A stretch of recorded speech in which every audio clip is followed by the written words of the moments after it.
Bonjour à tous et bienvenue à ce 10e épisode du balado Sport et Sciences.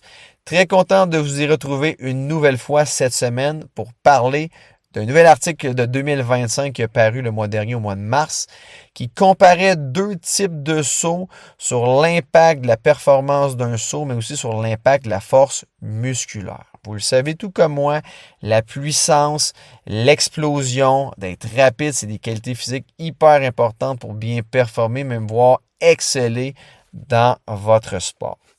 Quand on parle de saut, un terme qui revient souvent, un synonyme, c'est « Hey, on va faire un entraînement de pliométrie ». Donc, pour bien comprendre le concept que je vais vous discuter dans quelques instants, il faut vraiment s'imaginer en train de faire un saut en hauteur. Donc, ça, si vous êtes présentement dans votre voiture, essayez de regarder beaucoup plus la route, mais vous pouvez quand même vous l'imaginer en train de sauter. Si vous êtes à la maison, vous pouvez même faire les phases avec moi lorsque je vais vous l'expliquer. La première phase, c'est d'être debout et venir descendre vers le sol de façon quand même assez rapidement. Et on appelle ça la phase numéro 1, phase excentrique, où je vais emmagasiner de l'énergie au niveau musculaire, au niveau même tendineux. La deuxième phase, c'est un peu le pont, la transition entre la phase de descente et la phase de montée. On appelle ça la phase un peu d'amortissement, ou que, comme je l'ai dit préalablement, c'est le pont entre descente et montée. Donc, c'est une phase souvent qu'on appelle un peu isométrie, quasi-isométrie, ou que pas beaucoup de mouvement, et ça fait le pont entre les deux. Phase numéro 3, c'est la phase de remontée, ou qu'on appelle la phase concentrique, où que je vais exploser en remontant le plus fort possible contre le sol vers le ciel. Donc, pliométrie, il faut avoir vraiment ces trois composantes-là. Aussi, un élément important, c'est que je l'ai dit tantôt dans la phase excentrique, on veut créer de l'excitation. On veut aussi bénéficier du réflexe tendineux via les fuseaux neuromusculaires. Donc, c'est quoi le concept du réflexe myotatique que je vous explique présentement? C'est un peu comme chez le docteur. Vous êtes en position assise. Le docteur prend, dans le fond, un petit marteau réflexe et vient taper sur votre tendon patellaire et la jambe lève. Donc, votre quadriceps initialement est en position étirée. On frappe sur le tendon patellaire, on le stimule et le pied vient lever. C'est un peu le même concept avec la pliométrie. Donc, lorsque je viens descendre, j'emmagasine de l'énergie de façon excentrique. Donc, j'allonge mes fibres. Et là, ça cause l'excitation au niveau des fuseaux neuromusculaires qui va me donner un bénéfice de 10 à 15% de plus que si je faisais juste ça statique. Donc, j'arrête et je viens sauter. Donc, c'est important dans le sport d'utiliser ces concepts-là pour maximiser notre hauteur et être plus performant dans le sport. Donc là, je vous ai parlé beaucoup du counter movement jump, du saut en hauteur traditionnel.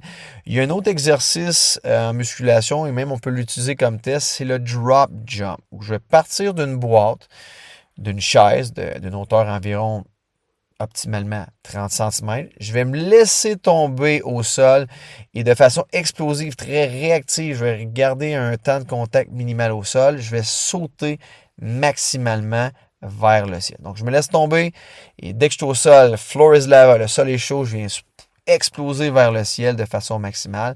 C'est ça, dans le fond, un drop jump. Et quand on regarde les effets aigus d'un drop jump vis-à-vis un traditionnel saut en hauteur, le drop jump va être beaucoup meilleur pour optimiser la hauteur de saut, optimiser la puissance et même la force physique.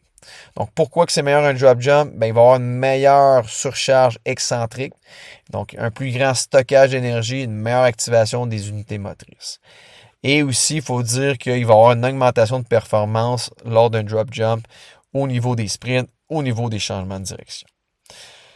Par contre, c'est quand même, ça date un peu des études de Young et Newton en 99 et 2001, que lorsqu'on fait un drop jump ou un entraînement, un effet chronique de drop jump, il peut y avoir certains cas de blessure. Donc, le fait de se laisser choir d'un banc, ça peut être un peu un entraînement plus choc, qui va causer un peu plus de dommages musculaires, un peu plus d'irritation au niveau des articulations, pour ceux qui sont un peu plus à risque. Donc ça, c'est important à prendre en considération. Je vais vous en reparler un petit peu dans la conclusion de mon étude dans les prochaines minutes. Un autre type d'entraînement, un autre type d'exercice, devrais-je dire, de saut que vu le jour, il y a peut-être voire 10-15 ans, c'est la méthode accentuée en excentrique où on vient surcharger via différents appareils. Ici, dans l'étude, c'était des poids libres. Donc, pour bien vous le schématiser, Dans le fond, pour le saut en hauteur, je viens prendre des dumbbells, des poids libres dans chacune de mes mains qui vont représenter 10 à 20% du poids de mon corps. Lorsque je vais descendre dans ma phase excentrique de descente, je vais garder les poids dans mes mains et lorsque je vais arriver dans la fin de ma descente, je vais lâcher les poids au sol et ensuite de ça, dans la phase de montée, je vais être explosif mais sans poids. Donc, descente avec les poids. Lorsque j'arrive au sol, je relâche les poids. Dans ma phase de montée, je n'ai pas de poids et j'explose le plus maximalement possible. C'est la méthode d'excentrique accentuée ou de surcharge en phase excentrique accentuée, comme on pourrait communément l'appeler. Et cette méthode-là d'excentrique accentué va être vraiment plus optimale qu'un traditionnel saut en hauteur. On parle de gain de plus que le saut en hauteur de 3 à 9% au niveau de la puissance. Encore là, le même concept un peu que le drop jump, meilleure activation des motoneurones, meilleur stockage d'énergie dans la phase excentrique. Et quand on regarde un peu les effets chroniques de la méthode en surcharge excentrique, comparativement à la méthode du counter movement jump, ou c'est-à-dire du saut traditionnel en hauteur, vraiment c'est assez concluant que la méthode de surcharge excentrique va être beaucoup meilleure pour la puissance et le saut. La hauteur de saut. Étude de Shepard en 2008. Pour notre présente étude, au niveau de la méthodologie, on a recruté 42 étudiants en éducation physique. Leur background, leur pedigree, ils faisaient 2 fois par semaine de l'entraînement. Et ils avaient aussi s'entraînaient depuis au moins 2 ans de façon consécutive. Et aussi au niveau de leur 1RM, leur répétition maximale au squat, ils squattaient au minimum 1,5 fois leur poids du corps. Donc, c'était quand même des bons... c'était pas des débutants, c'était quand même intermédiaire avancé comme groupe. On avait 3 groupes. Le groupe qui faisait le protocole, comme je vous ai parlé un petit peu tantôt, d'excentrique accentué, qu'on vient surcharger la phase seulement de descente. On avait l'autre groupe qui faisait les fameux traditionnels drop jump. Et on avait un 3e groupe, le groupe contrôle, qui ne faisait pas les exercices. La durée de l'étude a été de 8 semaines. Le protocole qui était exécuté pour les athlètes, pour les étudiants en éducation physique, c'était 3 séances par semaine de saut où les athlètes, les personnes, les sujets faisaient 4 séries de 8 à 10 répétitions. Et on faisait une multitude de tests physiques, tant au niveau des sauts en hauteur, sauts avec la résistance, pas de résistance, drop jump à différentes hauteurs, tests de force au niveau du squat, tests de changement de direction via le T-test, tests de sprint. On a testé au début de l'étude, à mi-étude et aussi après avoir complété les 8 semaines du protocole de recherche. Au niveau des résultats, les 2 principaux résultats que je vais vous discuter ici, on peut voir qu'au niveau de la puissance, on a eu des gains pour les 2 protocoles, c'est assez similaire, des gains entre 4 et 5% au niveau de la puissance, génération de la puissance, au niveau tant du protocole excentrique accentué et que du protocole de drop jump, 4 à 5% de gains pas mal égal pour les 2. Quand on regarde au niveau des hauteurs de saut, des gains entre 6 et 11%, assez similaires au niveau des 2 protocoles, au niveau des gains après 8 semaines, tant du protocole excentrique accentué qu'au niveau du protocole drop jump. Si on regarde aussi pour le squat, il y a eu des gains, ici c'était plus 7% au niveau du protocole d'excentrique accentué. Et quand on regarde au niveau des gains du 1RM au niveau du squat, 8,4% au niveau du protocole drop jump. Donc, un petit peu plus avantageux au niveau du drop jump. C'est pas assez significatif de dire, ouais, c'est le drop jump si vous voulez monter votre squat.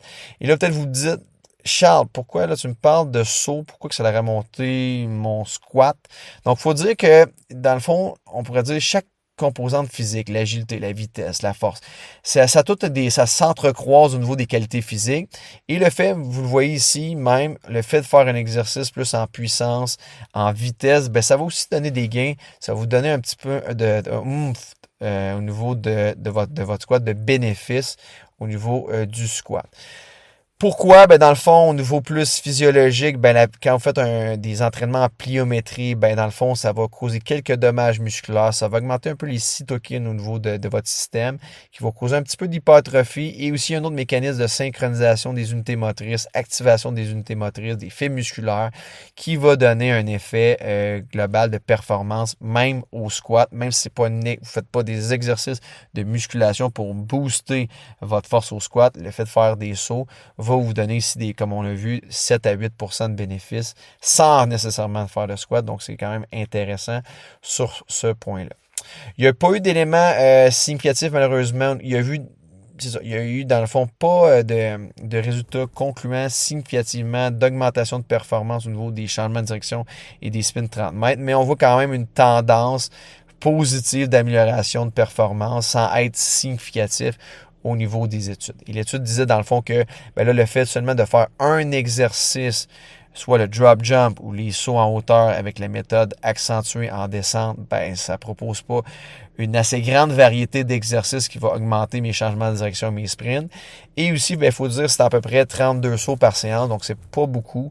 De meilleurs protocoles de 48 à 72 sauts seraient meilleurs pour avoir des résultats plus significatifs au niveau des changements de direction, mais au niveau aussi des sprints sur 30 mètres. Donc, c'est un petit peu ça au niveau de la recherche. Il faut dire aussi que, bon, au niveau plus recommandations pratiques, l'étude ici a démontré que ben, si vous utilisez la méthode excentrique accentuée avec une surcharge au niveau des poids libres, si vous voulez optimiser votre génération de puissance, c'est environ 10 à 20 % de votre charge du poids du corps qu'il faut utiliser en termes de poids libre, donc des dumbbells. Donc, si par exemple vous pesez 100 livres, donc vous devriez mettre environ 10 à 20 livres au niveau des poids libres. Donc, c'est-à-dire, si je vais avec 10 livres, 5 livres à droite, 5 livres à gauche, lorsque je vais faire ma descente et je vais relâcher mes poids au sol. Et pour le drop jump, ben, la hauteur optimale, encore là, c'est pas mal standardisé. Beaucoup de recherches démontrent que c'est 30 cm qui va générer la hauteur et même la puissance maximale. Donc, c'est deux bonnes recommandations pratiques si vous voulez déjà utiliser ces méthodes-là avec vos athlètes. Faut dire aussi une autre recommandation, si vous êtes plus débutant, intermédiaire en termes où vous recommencez l'entraînement ou même si vous êtes dans une phase plus de réadaptation physique, faut dire que peut-être la méthode AEL de méthode accentuée en excentrique pourrait être un peu mieux pour mieux transitionner vers la méthode des drop jump qui va être un peu plus choc en excentrique. Donc, débuter quelques semaines, voire un mois avec les méthodes plus excentriques, accentuées qu'on utilise 10 à 20 % dans la phase excentrique. Ensuite, faire un saut sans résistance. Et ensuite de ça, peut-être quelques semaines avec la méthode plus shock training, qui est la méthode drop jump, où je me laisse tomber d'un banc et je viens sauter de façon verticale. Ça va être juste un peu mieux au niveau tendineux. Comme ça, il n'y aura pas de trop de gap, de différence entre les méthodes et ça va être un peu plus fluide. Je vous remercie d'avoir pris le temps pour l'écoute de ce balado d'aujourd'hui. Je vous souhaite une excellente semaine et à plus tard. Merci beaucoup. Bye bye.